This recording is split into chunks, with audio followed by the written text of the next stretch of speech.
The politics of that time, Muslims were aroused by the government telling it is a must. No, all politicians. I was in college at that time, Mr. Gurumurthy, and I remember that every politician was going hard to get the Muslim vote bank.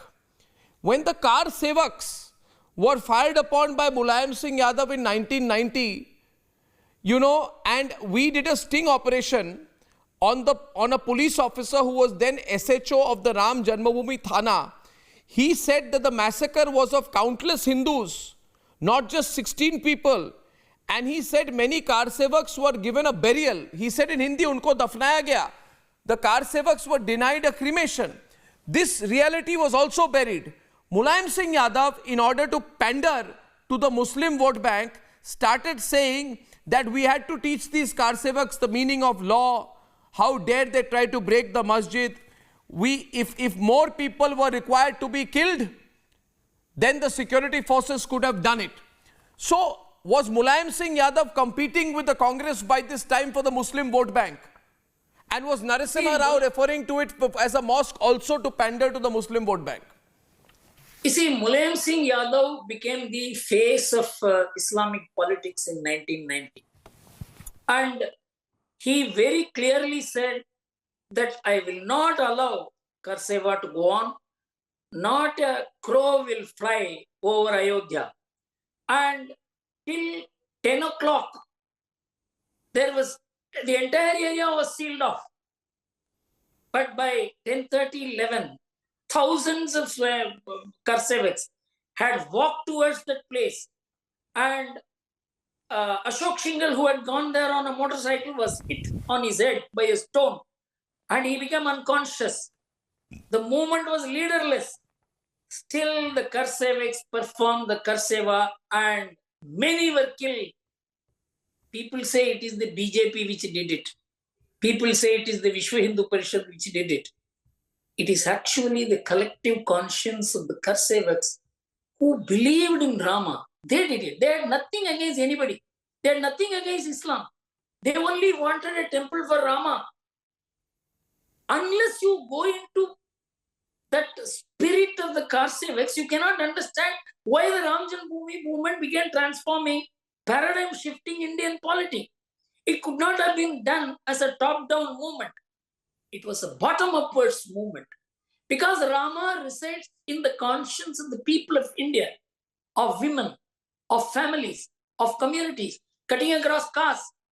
Will you believe the Hindu society, which is supposed to be based on Varna Dharma and caste, and oppression of the scheduled caste, the first person to lay stone for the construction of Ram temple was a Harijan from Bihar. You can understand that the Hindu society had become one. The sons, seers, saints were there. When an untouchable, quote unquote untouchable, went and planted the first stone for construction of the Ram temple. Do you mean to say it's a communal movement? It was a caste-based movement. It was a political movement. Even today, unless you go into the roots of what constitutes the Hindu consciousness of India represented by Ram, you can never understand the idea of India. You cannot reject Ram, Ramayana, the entire past, the Vedas, the Upanishads, and construct an Indian narrative. And when Vedas are considered by great Nobel laureates as having answers for modern scientific problems, you reject Vedas as imaginary. You said Vedas did not exist because Saraswati river did not exist. Saraswati river is found to exist, but still Vedas are mere poems. Can poems contain scientific truths? Does anyone look at the Indian narrative with a helicopter view that this is an undated civilization, there's a continuity? And that is what constitutes India. Otherwise, 900 languages, countless number of castes, varying if you put India on the one side and the rest of the world on the other, you see more diversity here than the rest of the world put together. How do you find unity in diversity in India minus Ram? minus our traditions, minus our value systems, minus our mutual tolerance.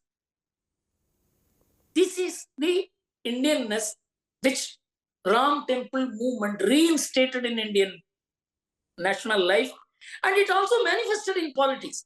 You cannot say that the national life will have a core idea which will not be represented in politics. Politics is a mirror of national life. So the entire fake narrative started after 1940, rooted in the partition movement and strengthened by Nehruvian secularism, pandered by the vote bank politics, was demolished on 6th December 1992. In fact, my friend Arun Shuri described that as the first Islamic act of the Hindus.